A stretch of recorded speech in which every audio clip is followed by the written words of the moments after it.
ወደ ሴት አያቴ ቤት ስሄድ በጣም ደስ ይለኛል። ስሄድ ከምደሰትባቸው ቦታዎች አንዱና ዋነኛው የአያቴ ቤት ነበር።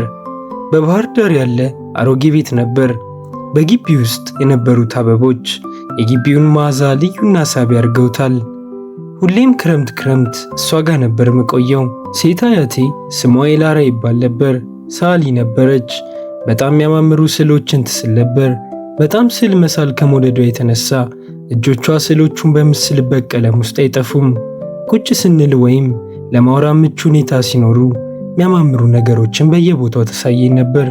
ለምሳሌ ያክል አንድ የውሃ ጠብታ ታሳየኝና አይገርምም ልጄ፣ በጠብታ ውስጥ ያለው ብርሃን አያስደንቅም ትለኛለች።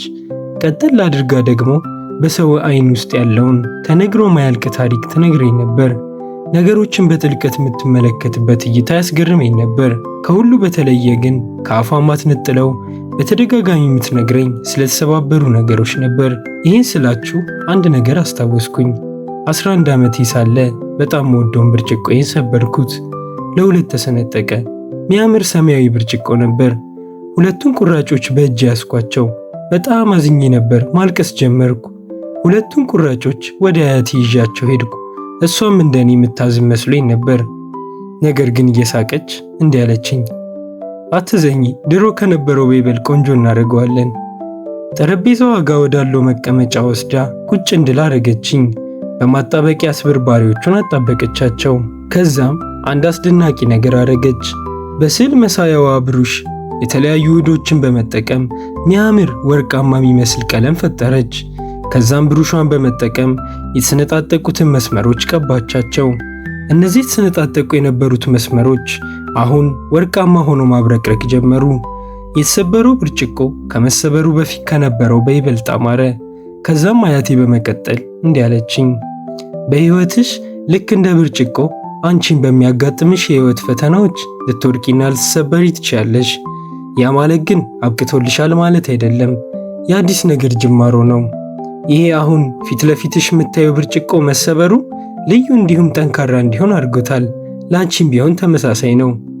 ሁልጊዜም ቢሆን ውድቀታችን እንደ ትልቅ መነሳሻ ልንጠቀመው ይገባል በማለት ያስተማረችኝን ትምህርት በሕይወቴ መቼም ማረሰው ትልቅ ትምህርት ነው። ከዛ በኋላ ሳድግ ስራ ለመፈለግ ወደ ከተማ ሄድኩ። እዛም ስራ አገኘው። ስራዬን በጣም ጊዜ አሳጣኝ። አያቴንም እንደ ወትሮ በየጊዜው እየሄድኩ መጠየቅ አቆምኩ። በስልክ ብቻ ነበር ማወራት። በጣም ተናፈቀኝ። እንዲሁም ሄጄ እሷን በአካል መጠየቅ እፈልግ ነበር። ነገር ግን ስራዬ እሷን ለመጠየቅ ጊዜ አሳጣኝ። በዚህ ሁኔታ ኑሬን እየኖርኩ ነበር። በስልክ ብቻ ነበር ማወራት። በጣም ተናፈቀኝ። እንዲሁም ሄጄ እሷን በአካል መጠየቅ እፈልግ ነበር። ነገር ግን ስራዬ እሷን ለመጠየቅ ጊዜ አሳጣኝ። በዚህ ሁኔታ ኑሬን እየኖርኩ ነበር። ከዕለታት አንድ ቀን ግን እናቴ ደውላ አያቴ በጠና እንደታመመች እንዲሁም ስትሮክ እንደመታት ነገረችኝ። ይህም በሰማሁበት ቅስፈት ወደ ቤቷ በፍጥነት እያሽከረከርኩ ሄድኩ። እዛም ደረስኩ። ልክ ሳያት ልቤ በጣም ተሰበረ። አልጋ ላይ ነች። ግማሹን የሰውነት ክፍሏን ማንቀሳቀስ አትችልም። እሷን ለማዋራት ሞከርኩ፣ ነገር ግን ምንም ድምፅ ማውጣት አልቻለችም። በጣም እንዳዘነች ፊቷ ላይ በቀላሉ ማየት ይቻላል። ያንቺ በአማሩ ቃላት ብዙ ጠቃሚ ትምህርት ምሰጠኝ አያቴ አሁን ምንም ማውራት አትችልም። እሷን ቤቷ ሆኜ ለመንከባከብ ወሰንኩ። በጣም ከባድ ነበር። እሷን ማብላት፣ ማጠብ እንዲሁም እንደምፈልግ መረዳት መቻል ነበረብኝ። አንዳንዴ ቁጭ ብለን እጆቿን ትኩር ብላ ትመለከታለች። ስዕል መሳል በጣም ትወድ ስለነበር አሁን ግን እጇን እንኳ ማንቀሳቀስ ባለመቻሏ እንዳዘነች አይኗ ላይ በግልጽ ይታያል። አንድ ቀን ከሌላው ጊዜ በተለየ አዝና ነበር። ድሮ ስዕል ወደምስልበት ክፍል ትመለከታለች። ስትሮክ ከሆነችበት ጊዜ ጀምሮ እዛ ገብታ አታውቅም። ፓራላይዝ ባልሆነው እጇ ወደ በሩ ጠቆመች። ሲመስለኝ ወደ ክፍሉ እንድገባ ፈልጋለች። ከዛም እኔም ተነስቼ በሩን ከፈትኩት። ክፍሉ በአያቴ የስዕል ስራዎች የተሞላ ነው። ከስዕሎቹ መሃል አንድ በጨርቅ የተሸፈነ የስዕል ማንጠልጠያ ያየው። ጨርቁን አነሳሁት። ሳነሳው ያየሁትን ነገር ማመን አልቻልኩም። ስዕሉ ላይ ያየሁት ራሴን ነው። የራሴ ስዕል ነበር። አሁን ባለሁበት ዕድሜ የተሳለ ስዕል ነው። በዕለት ተዕለት ሕይወቴና በሥራ የተዳከምኩ ይመስላል። በፊቴና በእጆቼ ላይ ወርቃማ የሆነ መስመር አለ። ልክ መወደውን የተሰበረውን ብርጭቆ እንደጠገነችው የተዳከመውን የተሰላቸውን ፊቴ ላይ ባደረገችው ወርቃማ መስመር ሸፍነዋለች። ያ ድካሜንና መሰላቸቴን ውብና ጠንካራ አድርገዋለች። ከስዕሉ ታች የተጻፈው ጽሑፍ ደግሞ ይበልጥ ማረከኝ። የልጅ ልጄ ጠንካራ ናት ይላል። ይህን ስዕል የሳለችው ከመታመሟ በፊት ነው። የሥራ ውጥረቴን እንዲሁም አስቸጋሪ ሁኔታዎችን ተረድታለች።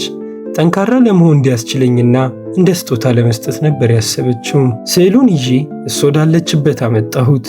እንባ ከዓይኖቼ ፈሰሱ። ከሷም ዓይኖች እንባ ዱብ ዱብ አሉ። እርስ በርስ ተያየን። ምንም ቃል አልተነጋገርንም። ህመሟ አልተሻላትም። ነገር ግን ከዛ ቀን ጀምሮ ይበልጥ ሰላም ተሰማት። በአዲስ መንገድ መግባባት ጀመርን። ምትለው ነገር ይገባኝ ጀመር። እጄን አንዴ ያዝ ስታረገኝ አዎ ማለት ነው፣ ሁለት ያዝ ያዝ ስታረገኝ ደግሞ አይ ማለት ነው። በዚህ መልኩ ምንም ማውራት ባችልም ከሷ ጋር እየተግባባው መጣው። ግቢ ውስጥ የአበባ ስፍራ አለ። ከሱ ትንሽ ራቅ ብሎ ወንዝ አለ። እሱን እያሳየው እያወራኋት ነበር። በዚህ ሁኔታ ውስጥ ሳለው ከመታመሟ በፊት የነገረችኝን ትልቅ ትምህርት አስታወስኩ። መውደቅ ወይም መሰበር የነገሮች ሁሉ መጨረሻ አይደለም። ነገሮችን በጥሩ ሁኔታ እንደ አዲስ ለማድረግ የሚያስችለን አጋጣሚ ነው። እንደ አዲስ የተሰራው ነገር ደግሞ በጣም የሚያምረው እንዲሁም ሕይወታችንን የሚያስበው ክፍል ይሆናል ብላ ነግራኝ ነበር። ከዛም ህመሟ እየበረታባት መጣ። ከጥቂት ጊዜያት በኋላ አረፈች። በጣም አዘንኩ። የዛኑ ያክልም ጠነከርኩ። ምክንያቱም ስለ ጥንካሬ ብዙ አስተምራኛለች። አሁን እሷ በምኖርበት ቤት ነው የምኖረው። በየቀኑ አስታውሳታለሁ። ሁሌ ወደምወደው ወርቃማ ብርጭቆ ስመለከት ሁሌ ያስተማረችኝን ትልቅ ትምህርት አስታውሳለሁ። ውድ አድማጮቻችን፣ እኛም በሕይወታችን ባጋጠመን ችግር ልንሰበር ወይም ልንወድቅ እንችላለን። ነገር ግን እንደተሰበረው ብርጭቆ መልሰን ከድሮ በበለጠ ከስህተቶቻችን ተምረን ሕይወታችንን መምራት እንችላለን። ይህ ለዛ ትረካ ነው።